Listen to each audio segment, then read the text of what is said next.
While Cristina Fernandez was struggling with her divorce issue, she received a letter from the court informing her about the scheduled date of her hearing concerning her dispute with her stepfather.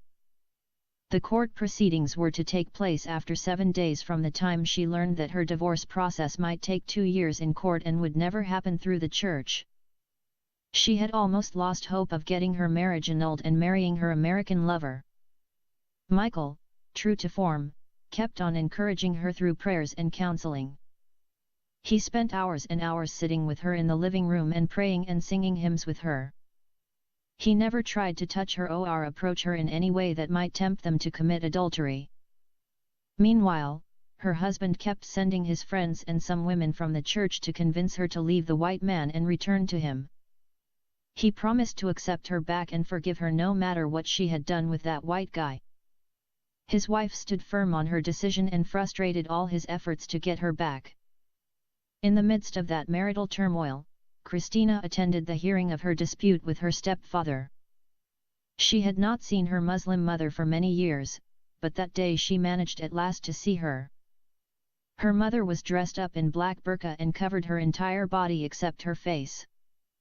In fact, when her mother walked inside the courtroom her face was fully covered, but the judge ordered her to unveil her face before she would take the oath. Cristina's tears ran down her cheeks when she saw her mom after so long. She could see dark clouds of sadness filling her mother's face. She wasn't anymore the young woman she saw many years ago in Saudi Arabia. Behind her gloomy face and black clothes one could read millions of sad stories. Despite the age, she still retained her beauty and graceful look. She looked like a woman who was forced by a selfish and wicked husband to bend to his whims against her wish. Her mother avoided looking at her. Cristina was astonished and disappointed when her mother avoided eye contact with her. Cristina also saw the devil incarnate, her stepfather, was sitting beside her mother. His face was very somber and mad. He looked like a ferocious beast that sitting near his killed prey after he devoured half of its flesh. Besides him, were seated 2 of his bodyguards who were also his devotees. Those 2 terrorists were armed, but their weapons were carefully concealed inside their Islamic pajamas. Shortly after her arrival, the third wife of the Mullah Sheikh Uddin Khan placed her right hand on her holy Quran and took an oath in Urdu. She promised the court that she would speak the truth, the whole truth, and nothing but the truth. That day, Cristina nursed a desperate hope of being reunited with her mother after destiny had separated them for so long. She could remember how much she cried when her mother was taken away by the Jeddah policeman from the residence of Sheikh Faiz bin Ahmed. She was just a child of 7-year-old. She had never seen her mother again except that day. Many bad things happened to her after she lost the protection of her mother. She tried hard to block those ugly memories from erupting inside her troubled mind. She did not want to remember anything in that moment except the love of her mother. She just wanted her mother to recognize her and embrace her. At that moment, she longed for the love and hug of her mother and nothing else. She came all the way from America to India to look for her mom. For 1 year she searched in every nook and corner for her mother until finally she found her. She knew, the time of reaping the fruits of her efforts had come. She waited eagerly, with heart full of great expectations. After taking the oath, her mother stood in the witnessing box. She had her eyes facing the floor. It seemed like her mother did not want to look at anyone. Once again the judge asked her to lift up her gaze and look at the girl who claimed to be her daughter and answer the questions of the court. Begum Rayhana Sheikh Uddin Khan forced her eyes and looked at her daughter. She looked very sad and frightened. The judge asked her in a loud voice whether she recognized the girl who was sitting in front of her as her daughter. She answered in a soft voice, "No." Then, the judge changed his question and asked her whether she had a daughter by the name of Ifat Khan. Rayhana looked at her daughter for a while and said again no. If someone would have taken a sharp dagger and stabbed her with it, Cristina would not have felt so much pain than when she heard her own mother had openly denied that she had a daughter by the name of Ifat Khan. When she heard the second answer of her mother, Christina felt as if someone suddenly switched off all the lights in the courtroom and closed all its windows and doors. She could see nothing in front of her, as if she was struck with blindness. Her mind went blank. When Christina opened her eyes again, she did not know where she was. She could see the people around her through a blurred vision. They appeared to her as if they were ghosts. She thought that she died and descended into hell, and where human beings were turned into demons and monsters due to their evil deeds. She began to panic and sweat terribly. When she tried to cry for help, her voice failed her. She thought the scary creatures might attack and turn her into a ghost like them. She closed her eyes and opened them many times, and every time she saw those scary creatures surrounding her. When they spoke to her, she heard them speaking like zombies. She could not understand a word from what they were saying to her. After much struggling, she managed to open her mouth and shout. She started to shout and call for help. She tried to get up and run for her life. She couldn't able to move a hand or leg. She felt those scary creatures were restraining her. She strove to free her legs and jump off the bed and run away from them. She discovered that those scary creatures had fastened her legs with chains. Christina did not know that she had lost her mind and gone temporarily insane. She was restrained in her bed at a hospital because she had become violent and a danger to herself and others. In order to know why Rehana Khan had denied in court and under oath that she ever had a daughter by the name of Ifat Khan, and totally disowned her only daughter, we need to mention briefly what had happened to her after she returned to India. When Rehana came to know through Rani Krishna that her husband had fallen in love with her lost and found daughter, Ifat Khan, she decided to sacrifice the love of her life for the sake of her daughter. She knew that her daughter had suffered so much under the abuse and captivity of the evil old Saudi man. Therefore, she refused to listen to Rani Krishna's advice of not divorcing her husband. She wanted her daughter to enjoy her lover and live happily with him and their child. Accordingly, she divorced her husband, sold her house, and decided to go back to her motherland. After leaving the States, Rehana Khan returned to Mumbai with her 3 sons. She lived for some time in a rented apartment with her children at Bikola. She had a fair amount of savings plus the money she received after selling her house in America. She decided to settle down permanently in her homeland and bring up her 3 sons. After her husband cheated on her, she lost trust and interest on men. Shortly after she settled in Mumbai, Rehana through her Muslim neighbors was invited to attend some religious festival at Mumbai. While she was attending that festival, she was spotted by a big mullah who was the imam of the largest and most prestigious mosque at that Muslim town. The mullah was struck by the beauty of the woman and somehow came to know where she was staying and sent some of his female relatives to propose her for him. Although, at that time Rehana wasn't all that religious, but she was tempted by the exalted position held by the mullah in Mumbai town. Besides, she learned that the mullah had royal blood running in his veins and he was from the Ashraf's caste, or nobles, while Rehana was from the Arzal caste, Muslim untouchables. Accordingly, the temptation was beyond her ability to resist it. In addition, Rehana needed a man to protect her and satisfy her sexual needs. Wherefore, she accepted the proposal and shortly afterwards, they were married. After staying with him for 1 year, she was completely changed and became very religious woman. She prayed regularly 5 times every day, fasted during Ramadan month, and attended mosque with other women. She was treated by her neighbors as a royal woman and mixed only with noble women. Her name was changed from Rehana to Rehanji, which means, Rehana the Great. No one was allowed to call her name without adding the royal title Begum. Traditionally it was conferred upon Muslim women of royal or aristocratic rank, and was often used in the same ways as the title, Queen. Begum Rehanji Sheikh Uldin Khan was taught to recite the Holy Quran by heart. Her sons were turned into very religious and pious boys. Begum Rehanji never told her 3rd husband that she had a daughter from her first Muslim husband. She did not even mention to him that she had married 2 men before she met him. She confessed that she married a Muslim man when she was in Mumbai and emigrated to America with him. Then, she told him that her husband cheated on her and fell in love with a young Hindu girl as old as his daughter.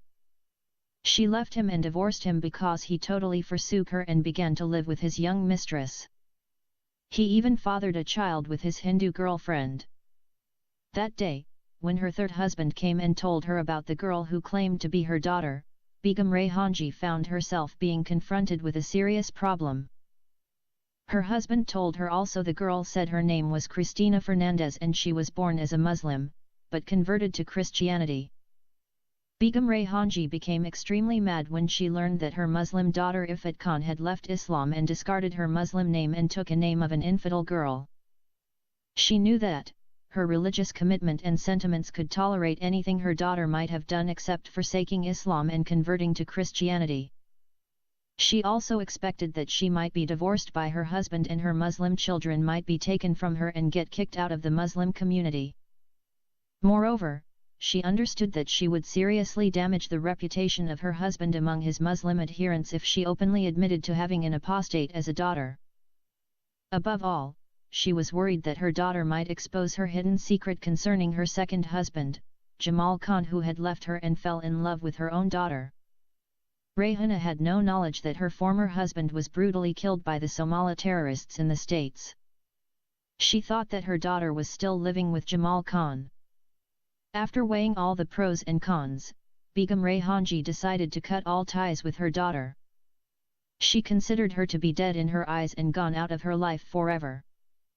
She believed that by forsaking Islam and embracing the false religion of the infidels, Ifat lost her legitimate and moral right to be called her daughter. Nevertheless, when the Mullah Khan informed his wife that the law required her to stand in court and testify under oath that she never had a daughter by the name of Ifat Khan, Rayhana's motherly bowels broke down.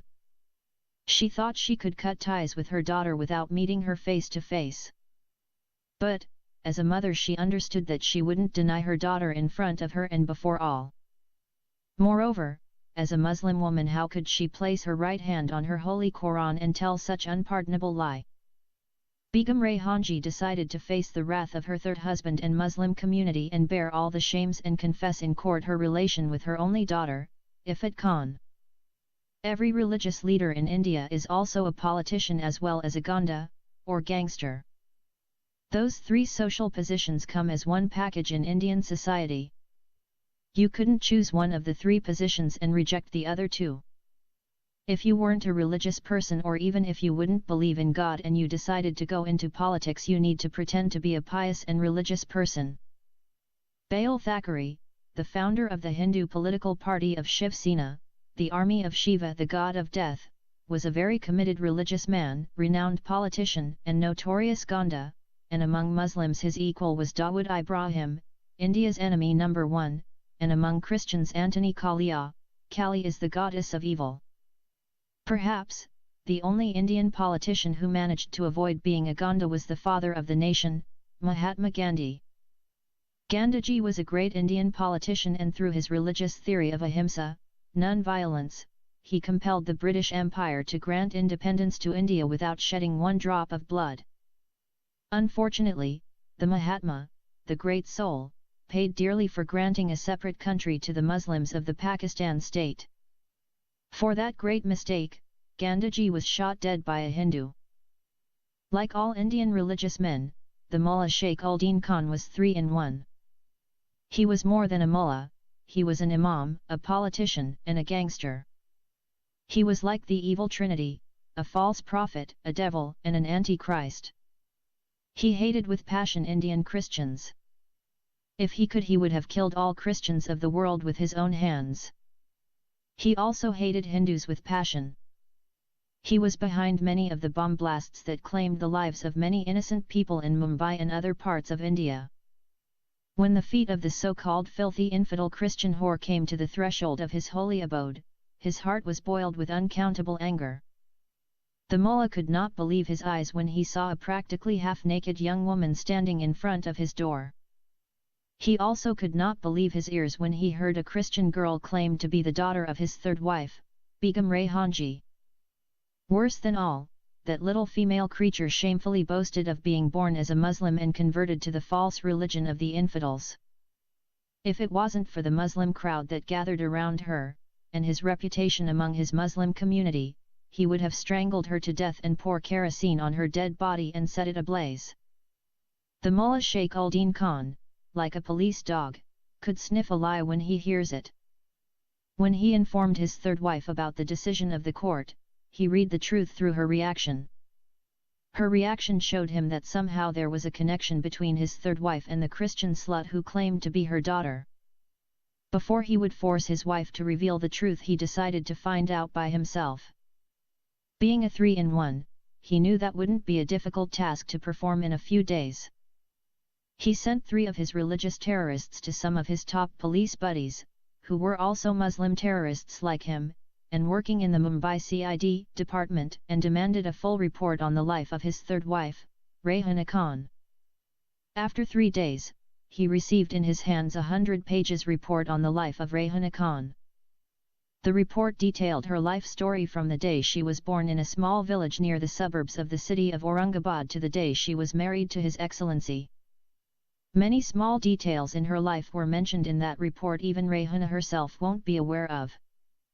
Anyway, with that huge dossier in hand, one night the mullah woke up his third wife from her sleep and confronted her with her lies. He sat in front of her like the devil, holding one long whip in his right hand and the police report on his left hand. A sharp double-edged sword and an AK-47 were placed on a big table within his hand reach. The mullah was not only terrorizing outsiders, but he was ruling with an iron fist all members of his 3 households.